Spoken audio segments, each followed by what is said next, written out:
the story says, what are human beings here for? What's the purpose of humanity right now?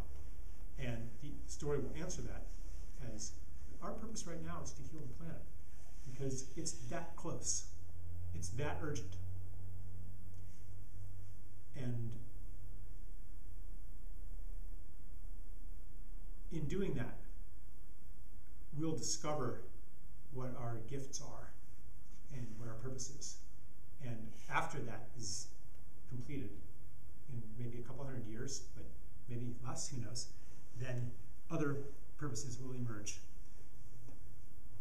Because we're not just here to make things back the way they started. All beings grow and develop, and Gaia is no exception. We're part of that. And we really are something new, on the face of the earth.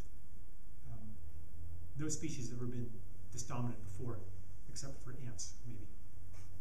They still outnumber us. I think they outweigh us even. But aside from ants, we're number one, and we've have the power to alter or even destroy the biosphere, and that's pretty new. I wanted to share that I got an email from somebody, that had been forwarded from someone living in Japan, and it's just something that's like really lifted me for the past couple of days. But she wrote, many of the houses are destroyed, and those people that had water gave it to the people who didn't have water. And one day she came outside and there was food on her driveway, and everybody, it was like what I'm picturing. Nobody locked their doors, and it was just everyone checked on everybody, and it was a much different. It's that close. Yeah. A beautiful world is that close.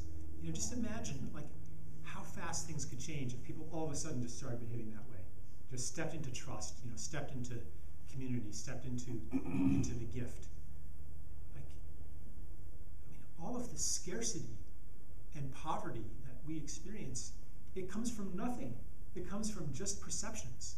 There's so much wealth, People have so much stuff that we wouldn't have to manufacture any new stuff if people just shared the stuff that they have in their grandmother's basement, Or why does everybody have to have a house way bigger than they really need? Well, because there's no public space. So private space has to expand. But are we happier that way? It's just the whole thing, do we need these gigantic suburbs and big houses and piles of plastic junk and electronic billboards, and millions of tax accountants and tax lawyers and it's just and medical billing specialists, I'd say about 90% of human activity doesn't contribute to human happiness.